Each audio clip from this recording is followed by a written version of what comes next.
Okay. All right. Hi, everybody. And hello, Internet, for whom I am wearing a microphone. Okay. I'm glad you're all here. I have two, no, wait, three things to tell you about this week. I'll just do this and then walk away. Um, Coming up this week, I see a lot of regulars here, so I'm going to launch right into what's going on this week, and then I'll tell you where you are if this is your first time here, which there are a couple people. So we have a great week at Alembic this week. And on Wednesday, Eric Davis and Christian Greer's 5-week psychedelic history class is concluding. So they've been running this for 5 weeks. They started with the 50s and they've gone through the 60s, 70s, 80s. And then this Wednesday, they're doing the 90s through now. And they're focusing on the psychedelic counterculture from the people who were actually there. And they're comparing and contrasting the kind of like main narrative that you usually hear, which is about like, the Grateful Dead. And they're talking about what was actually going on in different places with different subcultures. And even the dawn of like the subculture versus the singular counterculture, the evolution of like the psychedelic counterculture into like zine culture in the 80s. It's all like really fascinating. And I'm particularly excited for this week's episode because it's the 90s through now. So it'll start to be things that we remember happening. So that's on Wednesday night. And it's just a whole thing. It's like if you're at all interested in the topic and you haven't checked that out, we started doing we initially were only doing the 5-class series, but we started doing individual tickets because people started sneaking in because it got like a reputation as being really good. So don't sneak in, please, like buy a ticket. But that's on Wednesday night. And then starting on Thursday with the standard Thursday night sit that we do in this room, that sit is kicking off a silent retreat this week. So we'll do the Thursday night sit, and then Friday, Saturday, and Sunday morning we'll be in here doing our own practice. So it's a bring your own practice retreat. Michael Taft will be landing us each morning and then also doing a teaching or a Q&A each evening. And in between, we're sitting in here and there are 10-minute interviews with Michael. So you have a chance to kind of get some one-on-one time and get some feedback about your practice.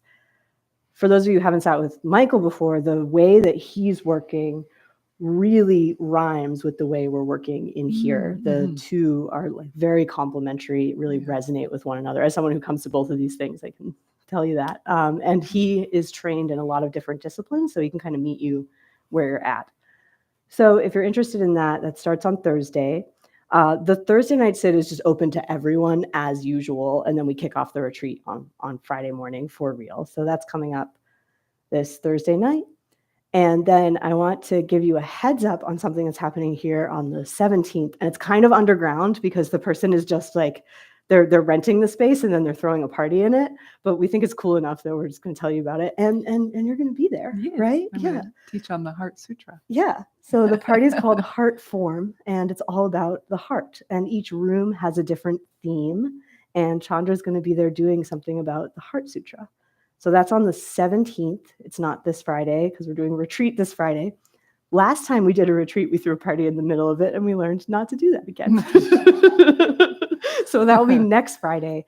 And that went out in the newsletter today. So if you're not subscribed to the newsletter, you can subscribe to that on the iPad in the lobby. I hope that gives you an idea, if you're here for the first time, about some of the things we offer here. An alembic is an alchemical vessel that is used for transformation. So it was invented by a female alchemist, which I think is super cool. And the alchemist believed that what you put in the alembic would not transform unless conditions in both your mind and the world were correct. So an alembic is a container where mind and matter meet to transform.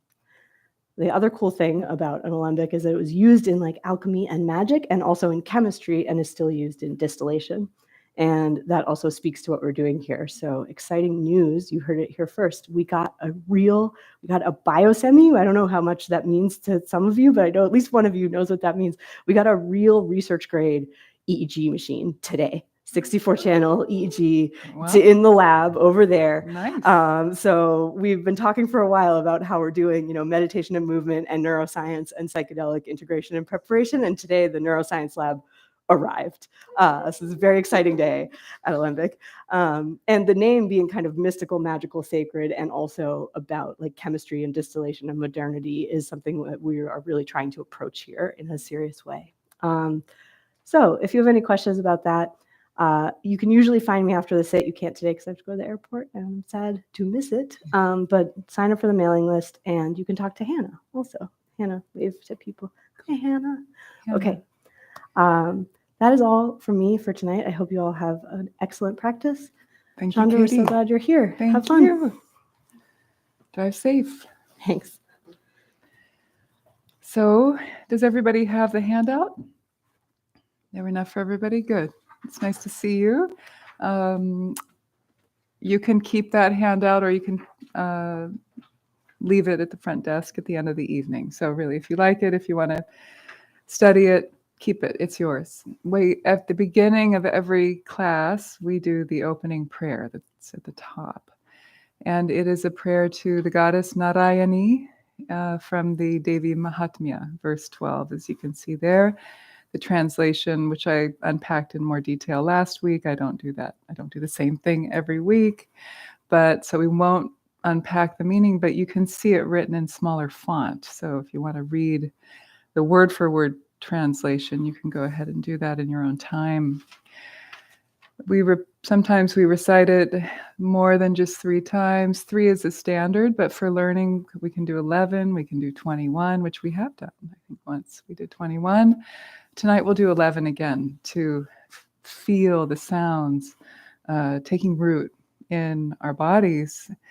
And even if it feels foreign, it's Sanskrit, not something that you're used to doing, please hold it lightly. Don't worry about it. It's okay if you don't pronounce it correctly or perfectly. It's more about the feeling. And this prayer is really about opening to something larger and greater and maybe even more benevolent than ourselves as a place of refuge. The Great Mother, the Great Goddess, as the protectress of all beings, Narayani. After we do that, I'm going to teach you a beautiful melody to this Ganesha mantra. And then we'll do some movement and we'll meditate. Okay? Sound good? So let's drop in, take some deep breaths, transition from the energy of the day into the energy of the night. Feel the breath in your belly, releasing tension with the out breath.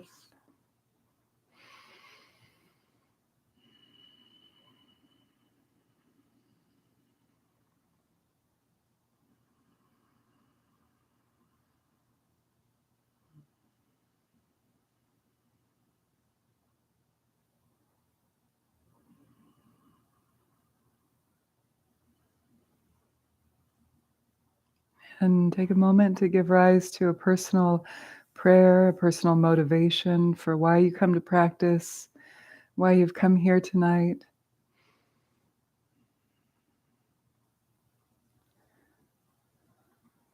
What brings you to turn inward and cultivate the inner arts?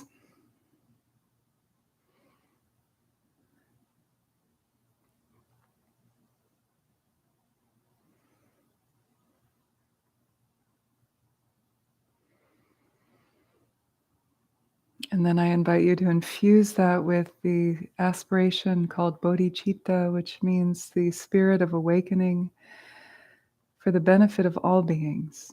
So we practice, we evolve, we do our inner work so that we can be a place of refuge for others as well, and to be of service.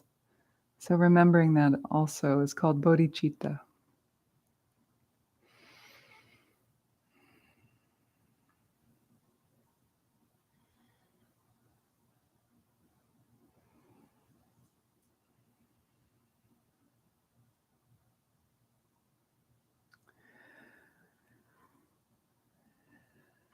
And then now we'll do our prayer 11 times. The first time I'll say the first line and you can repeat after me. Second line, repeat. Third, repeat. Fourth, repeat. After that, we'll go in together and do 10 more. Okay? So you can open your eyes if you don't have it memorized yet.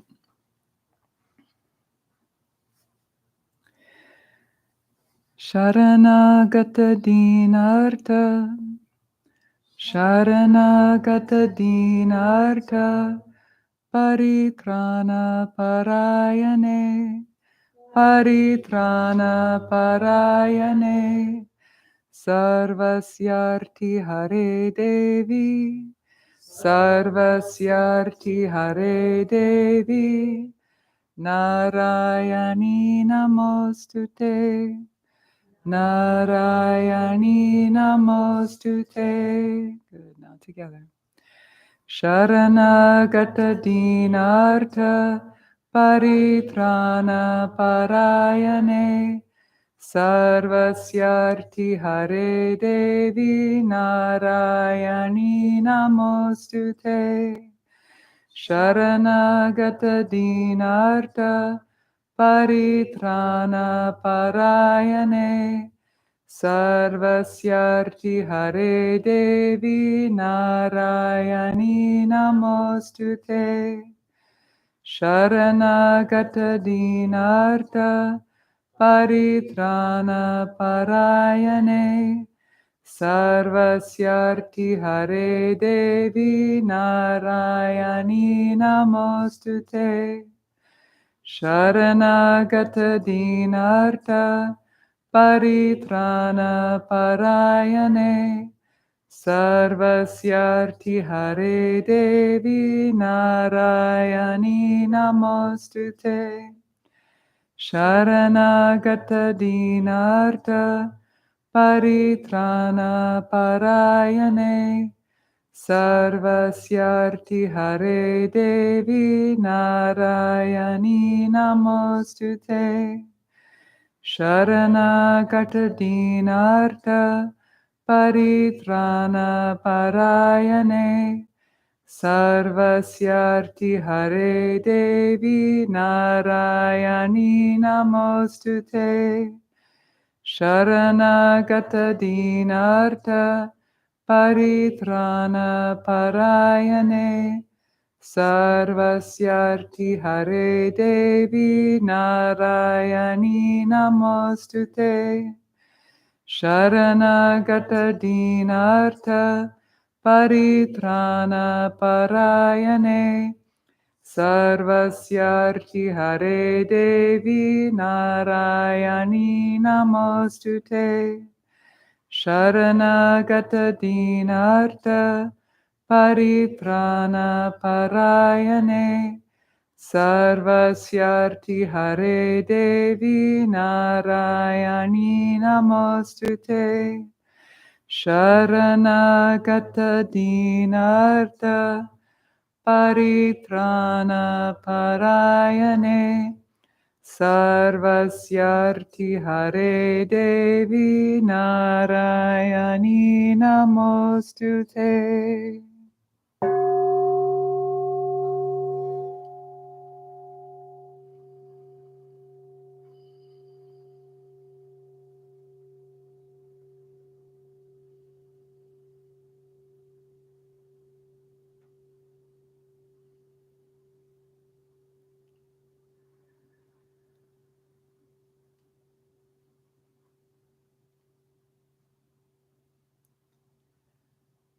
And so now we will learn a melody to a very famous, beloved mantra to Lord Ganesha, the elephant god of Hinduism. He's also found in Tantric Buddhism as well. So like Tara, like Narayani, like a lot of the chants and deities I might share mantras and prayers to in this class, there's a lot of crossover between the Hindu devotional tradition that's so beautiful and rich and the Buddhist tradition, which is definitely more of my background, although I've steeped in both of them a fair amount. And so This is one of his, this is the short mantra. There are longer prayers to him, longer mantras as well. This one is from the Ganesha Upanishad, which is a text, Indian text from the Vedas that worships Ganesh, the elephant god, in his many wonderful forms. He is said to be the remover of obstacles in our life, but also in our spiritual practice. And he also blesses us to have success in learning and composition. So, are there any writers in the room? Educators? So he's your man. Pray to him before you sit down at your computer. May you remove all the obstacles to my creativity and my, eloquence. And so essentially, this means Om is like the universal sound of consciousness, expansion, and then we could say it means literally my. Can't read because I don't have my glasses. Yeah, my salutation, right. Okay, the translator translated namaha, which means to name or to honor, but you could also understand it as to make salutations. It's not on the handout, by the way. That's why I wrote it on the board. So my salutations to Lord Ganapati is essentially what this means. Namaha is to honor, to bow to. Ganapati is his name, or Ganapataye means to Ganapati. Gam is like his seed syllable. And so repeat after me. Om Gam Ganapataye Namaha. Om Gam Ganapataye Namaha. And some traditions pronounce it as Om Gan, like Gan. Ganapati, and that just means it's a Sandhi rule, which is a connector rule. The M before the following G, instead of saying Gam, Gana, it's just a more natural sound to say Gan, Gana. You might experiment with that and see. Either way is fine. And this is a melody that I learned from somebody I've talked about a little bit in this class, Dr. Robert Svoboda, who wrote the Agori trilogy. Sanskrit scholar, Ayurvedic doctor, and a Westerner, but he was the first Westerner to graduate from an Ayurvedic college in India. So he's got history.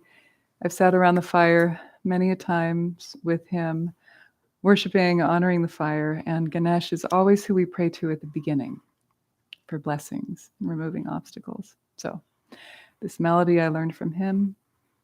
You can listen and then join in as you like, or just meditate and enjoy if you prefer not to make sound. But a part of this class is about pushing you to your uncomfortable edge of singing is something that you don't think you're good at, or it's not about that. It's about enjoying and opening your heart to Ganesha's blessings. It has two parts to the melody. Okay.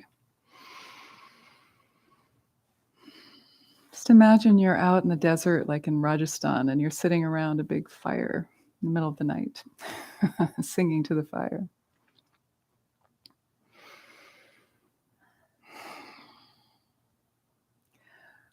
Om Ganganapataye Namaha. Om Ganganapataye Namaha. Om Ganganapataye Namaha. Om Ganganapataye Namaha. Okay, so let's do that. Om Ganganapataye Namaha. Om Ganganapataye Namaha. Om Ganganapataye Namaha. Om Ganganapataye Namaha. Om Ganganapataye Namaha. Om Ganganapataye Namaha. Om Ganganapataye Namaha. Om Ganganapataye Namaha. Om Ganganapataye Namaha. Om Ganganapataye Namaha.